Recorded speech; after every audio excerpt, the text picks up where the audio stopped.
आया राम गया राम, ये मुहावरा इन दिनों फिर से खबरों में है। लेकिन ये आया कहां से और इसने कैसे भारत के एक बेहद जरूरी राजनीतिक कानून को जन्म दिया?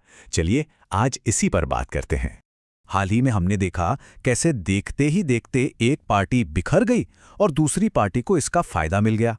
कुछ नेताओं के पाला बदलने से पूरे राज्य का राजनीतिक समीकरण ही बदल गया और ये खबर जाहिर है पूरे देश में छा गई। पर सवाल यह है कि क्या नेताओं का इस तरह पार्टियां बदलना कोई नई बात है? जवाब है बिल्कुल नहीं। इसका जवाब हमें इतिहास के ऐसे दौर में मिलता है जब ये कह सकते हैं कि एक आम बात हो गई थी। तो चलिए चलते हैं भारतीय राजनीति के उस दौर में जिसे अस्थिरता का युग भी कहा जाता है।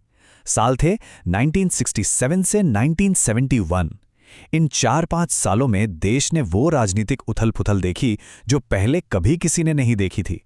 जरा इस आंकड़े को देखिए, सिर्फ 4 साल के अंदर अलग अलग राज्यों में 45 सरकारें बनी और ताश के पत्तों की तरह ढह गईं। आप सोच सकते हैं कि किस लेवल की पॉलिटिकल इंस्टेबिलिटी रही होगी। और इस पूरी उथल-पुथल की वजह थे 1800 से भी ज्यादा विधायक जिन्होंने अपनी पार्टी को छोड़कर दूसरी पार्टी ज्वाइन कर ली। मतलब दल बदल का एक ऐसा सिलसिला चला जो रुकने का नाम ही नहीं ले रहा था। हालात इतने बिगड़ गए थे कि केंद्र सरकार को 16 बार दखल देना पड़ा। राज्यों में राष्ट्रपति शासन लगाया गया। इसका सीधा सा मतलब ये था कि दल बदल के चलते चुनी हुई सरकारें अपना कार्यकाल पूरा ही नहीं कर पा रही थीं। और जानते हैं, इसी दौर में राजनीति को एक नया मुहावरा मिला, आया राम गया राम। ये उन नेताओं के लिए इस्तेमाल होने लगा जो अपनी वफादारी पलक झपकते ही बदल लेते थे। इस कहावत के पीछे की कहानी तो और भी मजेदार है। ये हरियाणा के एक विधायक थे, गयालाल। इन्होंने 1967 में सिर्फ 15 दिनों के अंदर एक बार नहीं, 2 बार नहीं बल्कि 3 बार पार्टी बदली। बस तभी से ये मुहावरा मशहूर हो गया।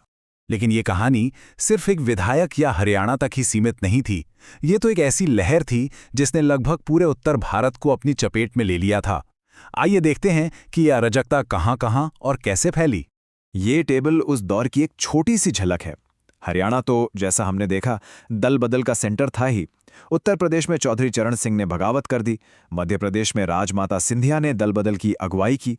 और बिहार में तो अस्थिरता की हद ही हो गई। वहां 4 साल में 9 अलग अलग मुख्यमंत्री बने। तो अब सवाल ये उठता है कि आखिर ऐसा हो क्यों रहा था? क्या वजह थी कि नेता इतनी आसानी से पार्टियां बदल रहे थे? इस लहर के पीछे क्या कारण थे? देखिए, इसके पीछे कई वजहें थी। सबसे बड़ी वजह थी मंत्री पद का लालच। इसके अलावा उस वक्त की सत्ताधारी कांग्रेस पर भी आरोप लगते थे कि वो विपक्षी सरकारों को अस्थिर कर रही है। और जो विपक्षी गठबंधन बन रहे थे वो भी बहुत कमजोर थे। उनकी विचारधाराएं अलग अलग थी। वो सिर्फ एक चीज पर एक साथ आए थे, कांग्रेस का विरोध। और मंत्री पद का लालच कितना बड़ा था, इसका अंदाजा इस बात से लगाया जा सकता है कि पार्टी बदलने वाले हर 8 में से एक विधायक को इसका इनाम मिला। और वो इनाम था मंत्री का पद। जी हां, कुल 115 दल बदलू विधायकों को उनकी नई पार्टी में मंत्री बना दिया गया। इससे साफ पता चलता है कि उस दौर में राजनीतिक निष्ठा से ज्यादा जरूरी व्यक्तिगत फायदा हो गया था। अब इस रोज-रोज की राजनीतिक उठापटक से जनता तंग आ चुकी थी। देश को अब एक समाधान चाहिए था। और यहीं से, इस अराजकता से एक नए और बेहद जरूरी कानून की नींव पड़नी शुरू हुई। 1971 का जो आम चुनाव हुआ वो सिर्फ एक चुनाव नहीं था। वो स्थिरता यानी स्टेबिलिटी के मुद्दे पर एक नेशनल रेफरेंडम बन गया। देश की जनता ने इस अस्थिरता के खिलाफ अपना वोट दिया और नतीजों ने सब कुछ साफ कर दिया। जैसा कि इस चार्ट में दिख रहा है, इंदिरा गांधी की कांग्रेस ने स्थिर सरकार के नारे पर जबरदस्त बहुमत हासिल किया। 521 में से 352 सीटें जीती। लेकिन ये कानून रातों रात नहीं बना। इसका सफर काफी लंबा था। 1968 में समस्या को समझने के लिए कमेटी बनाई गई। 1971 में जनता ने स्थिरता के लिए वोट दिया और फिर आखिरकार 1985 में राजीव गांधी सरकार ने दल बदल विरोधी कानून को संविधान की 10वीं अनुसूची के तौर पर लागू किया। बाद में 2003 में इसे और मजबूत भी किया गया। तो कानून तो बन गया, पर क्या ये समाधान आज भी उतना ही असरदार है? चलिए अब जरा इस कानून और इसकी सीमाओं को भी समझ लेते हैं।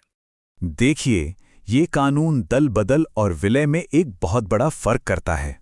अगर कोई एक विधायक या कुछ विधायक मिलकर पार्टी बदलते हैं तो उनकी सदस्यता रद्द हो सकती है।